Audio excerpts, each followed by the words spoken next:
നമ്മുടെ ലൈഫിൽ നമുക്കൊരുപാട് കുറവുകളുണ്ട് കമ്പയർഡ് ടു അതേഴ്സ്. എന്നാൽ ശരിക്കും അതെല്ലാം ഒരു കുറവുകളാണ്. ഹായ്, ഐ എം ആദി. ഒരു 3 ആഴ്ചകൾക്ക് മുമ്പ് ഞാനൊരു കുട്ടിയെ കാണാനിട വന്നു. മറ്റെല്ലാവരിൽ നിന്നും തികച്ചും വ്യത്യസ്തമായിരുന്നു ആ കുട്ടിയെ കാണാൻ. എന്തോ രോഗം ബാധിച്ചതുപോലെ. എനിക്കിത് ഈ രീതിയിൽ പറയാൻ വളരെ ബുദ്ധിമുട്ടുണ്ട്. എന്നാലും ഞാൻ പറയും. കാരണം ഞാൻ ചെയ്തതുപോലെ ആരും ചെയ്യാതിരിക്കാൻ.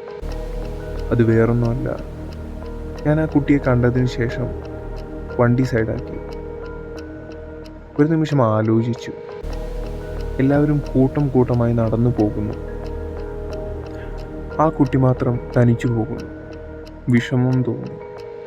ഞാനൊരു നിമിഷം ചിന്തിച്ചു, അടുത്തു പോയി മിണ്ടിയാലോ എന്ന്. ബട്ട് എന്തോ എൻ്റെ മനസ്സ് അനുവദിച്ചില്ല. ആ കുട്ടിയെ കണ്ടപ്പോൾ തന്നെ ഒരുപാട് വിഷമം തോന്നി. ആ കുട്ടി മാത്രം തനിച്ചു പോകുന്നു. ഞാനൊരു നിമിഷം ചിന്തിച്ചു, അടുത്തു പോയി മിണ്ടിയാലോ എന്ന്. ബട്ട് എന്തോ എൻ്റെ മനസ്സ് അനുവദിച്ചില്ല.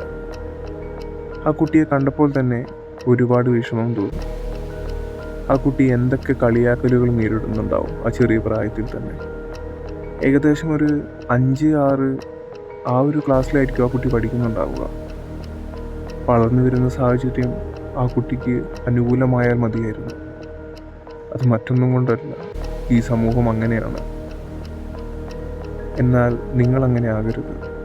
അതുകൊണ്ടുകൂടിയാണ് ഞാൻ ഈ വീഡിയോ ചെയ്യാൻ തീരുമാനിച്ചത്.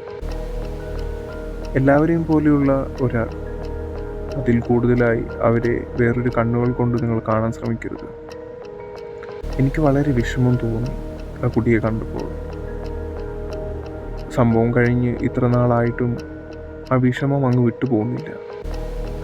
കാരണം ഒരു ചെറിയ മുടി കുഴിച്ചിലോ ഇല്ലെങ്കിൽ നമ്മുടെ എന്തെങ്കിലും ഒരു അവയവം പോവുകയോ പിന്നെ നമ്മുടെ ലൈഫ് തീർന്നെന്നാണ് നമ്മളൊക്കെ കരുതുന്നത്.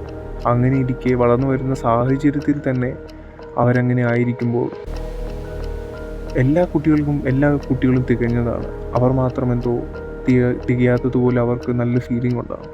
ആ ഫീലിംഗ് മാറ്റി നമ്മളിൽ ഒരാൾ എന്ന ചിന്ത നൽകേണ്ടത് ഈ സൊസൈറ്റിയായ നമ്മളാണ്. ആ കുട്ടിയെ പോലെയുള്ള കുറേ കുട്ടികളുണ്ട് നമുക്കിടയിൽ. അവരെ ഒരു ചെറു പുഞ്ചിരിയോടെ നമുക്ക് സ്വീകരിക്കാം. നമ്മുടെ ഓരോ നോട്ടവും അവർക്ക് പ്രിയമുള്ളതാണ്. അവരെ നോവിക്കാതെ നമുക്ക് കടന്നു പോകാം. എത്ര ഭാഗ്യവാന്മാരല്ലേ നമ്മളൊക്കെ. ഈ ലോകം എത്ര സുന്ദരമാണ്. ഇങ്ങനെയുള്ള ചില അനുഭവങ്ങളാണ് നമ്മളെ വീണ്ടും ജീവിക്കാൻ പ്രേരിപ്പിക്കുന്നത്.